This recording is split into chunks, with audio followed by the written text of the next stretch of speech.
आज की इस वीडियो में हम लोग पढ़ने वाले हैं भूगोल कक्षा 12th के बारे में। इससे पहले हम लोग एक वीडियो में हाफ चैप्टर पढ़ चुके हैं। बाकी की जो बचे हुए टॉपिक है उसको इस वीडियो में पढ़ने वाले हैं। सबसे पहला था जनसंख्या वृद्धि। जनसंख्या वृद्धि क्या थी?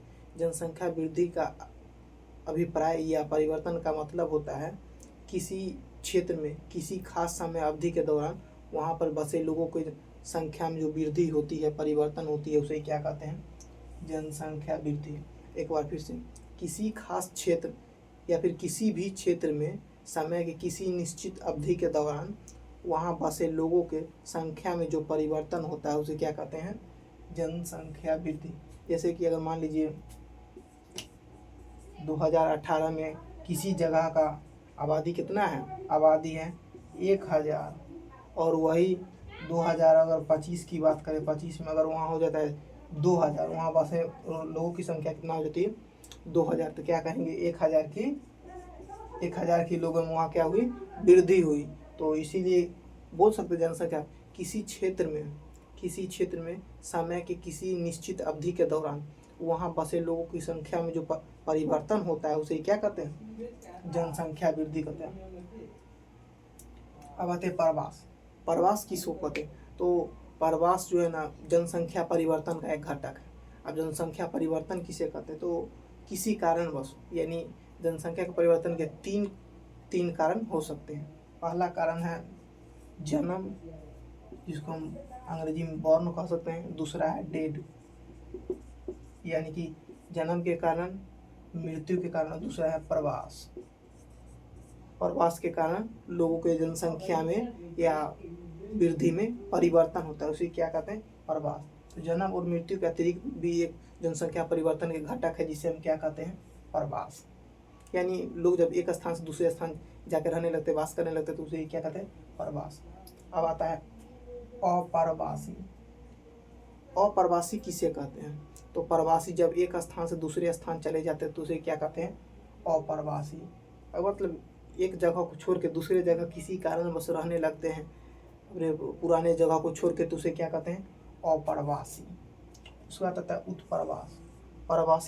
प्रवासी कहीं जाने के लिए उस जगह से बाहर निकल जाते, जहाँ पहले रहते थे, उसे क्या कहते हैं? उत्प्रवास। यानी जब प्रवासी अपने एक निश्चित एरिया से बाहर निकल जाते हैं जहाँ पर वो रह रहे होते हैं, उसे क्या कहते हैं? उत्प्रवास। जैसे कि मान लीजिए एक गांव है, यहाँ पर प्रवासी लोग रह रहे हैं, यहाँ से जैसे ही बाहर निकल जाएंगे तो क्या जाएंगे? उत्प्रवासी। क्या कहेंगे इसे? उत्प्रवास। अब आता है अशोधित जन्म दर। अशोधित जन्म दर किसे कहते हैं? अशोधित जन्म दर हम कहते हैं जो मतलब किसी क्षेत्र में खास समय अवधि के दौरान लोग कितने बच्चे ने वहाँ जन्म लिया, इसे हम व्यक्त करने के लिए परफेक्ट परिभाषा बोलते हैं, या फिर उसका भाषा बोल देते हैं, जो कि परिभाषा में आप लोग लिख सकते हैं। यानी प्रति 1000 स्त्रियों के द्वारा जन्म दिए गए बच्चों की जो बच्चों के रूप में व्यक्त किया जाता है। अशोधित दर कैसे व्यक्त किया जाता है? तो प्रति 1000 स्त्रियों द्वारा जन्म दिए गए बच्चों के रूपों में व्यक्त किया जाता है। इसका फॉर्मूला होता है, जिस क्षेत्र का आप निकाल रहे हैं, जन्म दर निकाल रहे हैं, उस क्षेत्र की जनसंख्या, उस क्षेत्र की वहाँ पर जनसंख्या लिखिए जिस क्षेत्र की आप निकाल रहे हैं, किस क्षेत्र की हमें जनसंख्या चाहिए, और उस क्षेत्र की जो है आबादी से भाग देके गुना 1000 कर दीजिए, बस निकल जाएगा। एक बार फिर से, मतलब प्रति 1000 स्त्रियों के द्वारा जन्म दिए गए बच्चों के रूप में व्यक्त किया जाता है।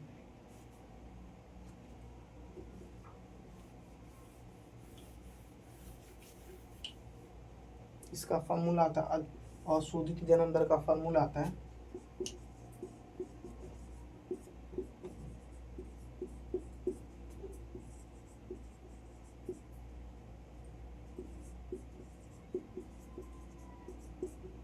बच्चों की संख्या और जिस क्षेत्र का हमें निकालना है उस क्षेत्र की जनसंख्या, और गुना कर देंगे 1000 से, तो जो हमें रिजल्ट आएगा उसे क्या कहते हैं? अशोधित जन्म दर। अब अशोधित मृत्यु दर किसे कहते हैं? तो अशोधित मृत्यु दर किसी क्षेत्र में मृतकों की संख्या या मृतकों की संख्या ज्ञात करने या फिर जानने की एक विधि है। इसे भी हम बोल सकते हैं प्रति 1000 मृतकों की संख्या, और उस जिस क्षेत्र का हम निकाल रहे हैं जनसंख्या, मृतकों की जनसंख्या, वहाँ की जनसंख्या से भाग दे देंगे और गुना 1000 कर देंगे। तो यहाँ जहाँ जन्मे बच्चों की संख्या जो है किसी क्षेत्र का, जिस क्षेत्र का आप निकाल रहे हैं उस क्षेत्र में मृतकों की संख्या और वहाँ की जनसंख्या से भाग दीजिए, गुना 1000 से कर दीजिए। ये क्या हो जाएगा? अशोधित दर। अशोधित दर जो होता है वो किसी खास क्षेत्र या एरिया में मृतकों की संख्या ज्ञात करने के लिए इसका उपयोग करते हैं। गंतव्य स्थान, हम किसी जगह से निकलते हैं, जिस जगह से मान के चलिए यहाँ से यहाँ तक हम गए, यहाँ से यहाँ तक जो हम पहुँचे, यहाँ जो पहुँचे इसे हम क्या कहते हैं? गंतव्य स्थान। मतलब जिस जगह पर हम कहीं जगह पर जाते हैं, पहुँचते हैं, कहीं से निकलते हैं, उसी को क्या कहते हैं? गंतव्य स्थान। उद्गम स्थान की जिस जगह से हम गमन करना शुरू करते हैं कहीं के लिए, उसे क्या कहते हैं? उद्गम स्थान। जैसे यहाँ से यहाँ के लिए हम गमन करें, यहाँ से करें, इसे क्या कहेंगे? उद्गम स्थान। एक बार फिर से, जिस जगह पर हम आते हैं, कहीं से आते हैं, उसे हम कहते हैं गंतव्य स्थान। और जिस स्थान पर से हम गति शुरू करते हैं कहीं जाने के लिए, उस स्थान को क्या कहते हैं? उद्गम स्थान। आज के लिए इतना ही।